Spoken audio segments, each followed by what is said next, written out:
Anomenem art andalusí a l'art islàmic creat en la península Ibèrica del 756 al 1492.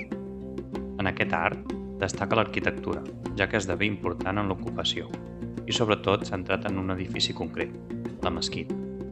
Però també hi havia altres edificis, bàsicament civils.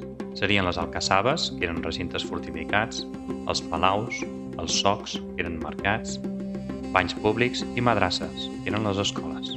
L'arquitectura islàmica es caracteritza per l'ús de materials de construcció senzills, com ara fusta o maó, amb poca o gens decoració exterior, que contrasta amb la rica i variada decoració interior, a base de marbres, rajoles, guixeries i fustes decorades.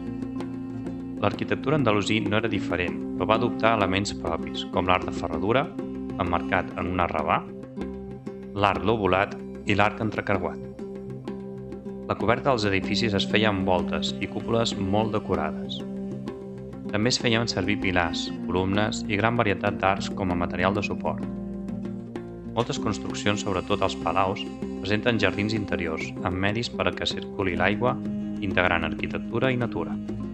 La superfície dels murs estaven decorades amb pintures, mosaics i estucs, amb motius geomètrics, vegetals i arabescos, és a dir, amb símbols on les matemàtiques i la simetria és molt important.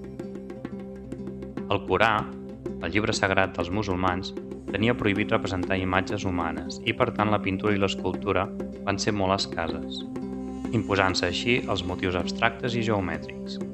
Cal destacar la dedicació a diferents arts decoratives com l'orfebreria, el treball del vidre, l'ivori, però sobretot destacant en la marqueteria, la ceràmica i el mosaic, amb gran varietat de colors, formes i motius.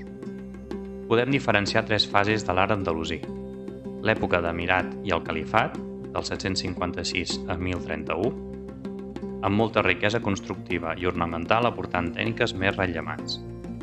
Exemples serien el Palau de Medina Azahara, a Còrdova, i la Mesquita de Còrdova.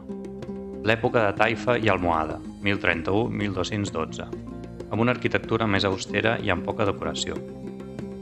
Són exemples l'Alcazaba de Màlaga, la Giralda i la Torre de l'Oro, aquestes dues últimes a Sevilla. Època nassarita, del 1238 al 1492. Destaca que a l'interior hi ha una gran riquesa decorativa, que fins i tot amaga els senzills materials de construcció. Exemples serien el Generalife i l'Alhambra de Granada. Cal destacar que les construccions de l'art andalusí situa la seva arquitectura en la més rellevant del món musulmà medieval.